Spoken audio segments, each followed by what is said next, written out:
اور اگر تیری قوم نئی مسلمان نہ ہوتی اور ان کے دل اس بات کو تسلیم سے انکار نہ کرتے تو میں اسے یعنی حتیم کو بیت اللہ میں شامل کر دیتا اور دروازہ زمین کے برابر کر دیتا۔ ناظرین، خانہ کعبہ کی تعمیر کا تفصیل سے تذکرہ کرنے کے بعد اب آپ کو خانہ کعبہ کی اہمیت و فضیلت بتاتے ہیں۔ ناظرین، اللہ تعالیٰ نے خانہ کعبہ کو شان و شوکت عطا فرمائی اور اسے اپنی عظمت اور جلال کے ساتھ خاص فرمایا اور اس میں داخل ہونے والوں کے لیے اسے امن والا گھر بنا دیا۔ یہ وہی مبارک گھر ہے جس سے اللہ کے پیارے حبیب صلی اللہ علیہ وآلہ وسلم نے ہجرت فرمائی، مگر آپ صلی اللہ علیہ وآلہ وسلم نے نہ تو اسے چھوڑا، نہ اس سے تعلق توڑا، اور نہ ہی آپ صلی اللہ علیہ وآلہ وسلم کا دل اس سے ہٹ کر دوسرے قبلے کی طرف متوجہ ہوا، یہاں تک کہ اللہ تعالیٰ نے آپ صلی اللہ علیہ وآلہ وسلم پر یہ آیات مبارکہ نازل فرمائی۔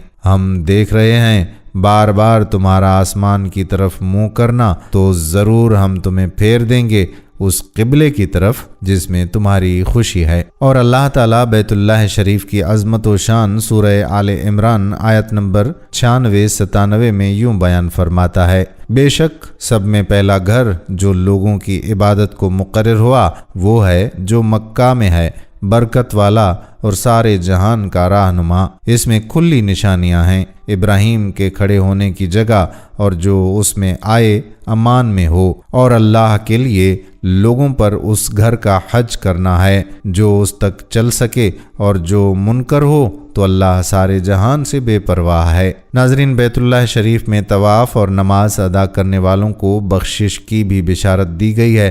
حدیث پاک میں ہے کہ اللہ تعالیٰ ہر رات اہل زمین کی طرف نظر رحمت فرماتا ہے اور سب سے پہلے اہل حرم کی طرف نظر رحمت فرماتا ہے، اور اہل حرم میں بھی سب سے پہلے مسجد حرام والوں پر نظر رحمت فرماتا ہے۔ پھر جس کو طواف کرتے ہوئے پاتا ہے اسے بخش دیتا ہے، اور جسے نماز میں مشغول پاتا ہے اس کی مغفرت فرما دیتا ہے، اور جسے کعبہ کی طرف رخ کیے ہوئے پاتا ہے اسے بھی معاف فرما دیتا ہے۔ ایک اور جگہ پر حضرت سیدنا عبداللہ بن عباس رضی اللہ تعالی عنہما سے مروی ہے کہ حضور سید المبلغین صلی اللہ تعالی علیہ وآلہ وسلم کا فرمان عالی شان ہے کہ اس بیت اللہ شریف پر ہر دن 120 رحمتیں نازل ہوتی ہیں، 60 طواف کرنے والوں کے لیے، 40 نماز پڑھنے والوں کے لیے، اور 20 اسے دیکھنے والوں کے لیے۔ ناظرین، جب حضرت ابراہیم علیہ السلام نے کعبۃ اللہ شریف کی تعمیر بنا کر فارغ ہوئے اور طواف کیا تو اللہ تعالیٰ نے آپ علیہ السلام کی طرف وحی فرمائی کہ لوگوں میں حج کا